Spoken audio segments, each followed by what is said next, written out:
now open up to a couple more questions. Anyone else? Yeah, hi, this is Evan McMarsh, Antoro with National Journal. One of the things that McDonnell has talked about is the idea of sort of a growth in his beliefs from being 34 and through his legislative career. As the question I have is, do you guys all believe the same things you believed when you were 34? And if not, can you describe kind of how that sort of growth has happened through your career as politicians?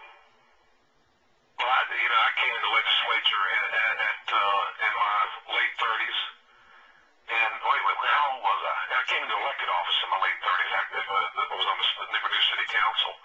And I got to tell you, the same sort of things that drove me to go in have been driving me all throughout my political career and still drive me today. So, I mean, you got a basic set of principles that you didn't develop when you were 18. You developed when I think when I was 34 when you wrote this thesis. My biggest surprise is that he is running away from it. Because I always, I read that thesis and I think about Bob, and it's the Bob I've always known and not disapproved of.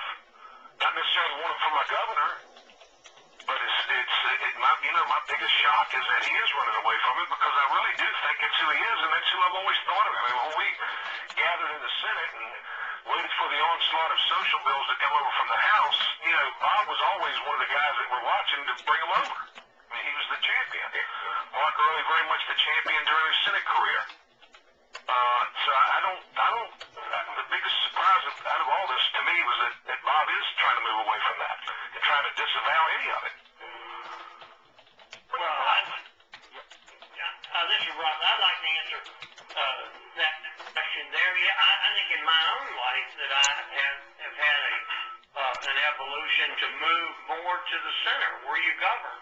And the influences on me were the legislators that I served with who really cared more about Virginia than they did the Republican Party or the Democratic Party. And so the role models that I had, like John Chichester and Hunter Andrews and Richard Holland and Joe Gartland, I think were proof positive that you governed from the middle.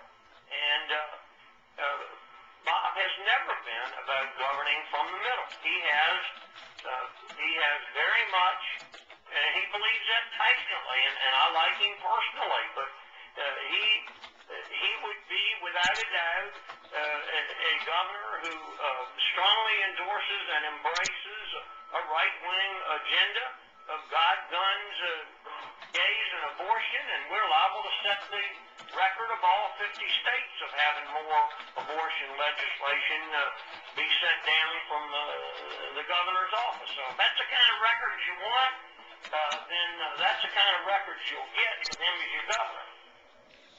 As far as this is Jim Dillard. As far as philosophy is concerned, I first ran in 1965 to make Virginia first again with Linwood Holton. That was our theme because it was the old Democratic machine that was holding Virginia back. So the Republicans at that time were all moderates and all centrists, and we were trying to get Virginia back on track so we could move forward into the 20th century. When I was elected finally in 71, my philosophy was care about education, care about Virginia, care about the environment, and I have maintained that.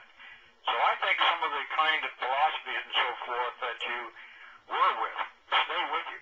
Those of us, I know all of us that are on this phone conversation are centrist and care about Virginia, and we have not seen that, unfortunately, in the Republican caucus in the House. Well, just briefly, as a woman and a mother of 2 daughters and grandmother of 2 granddaughters, I have always believed in promoting opportunity and choice for women and girls, and I will continue to do so. That has never changed. Thank you, Delegate. Got time for probably one more question. Anyone else out there? Come on. All right. Thank you all for hopping on.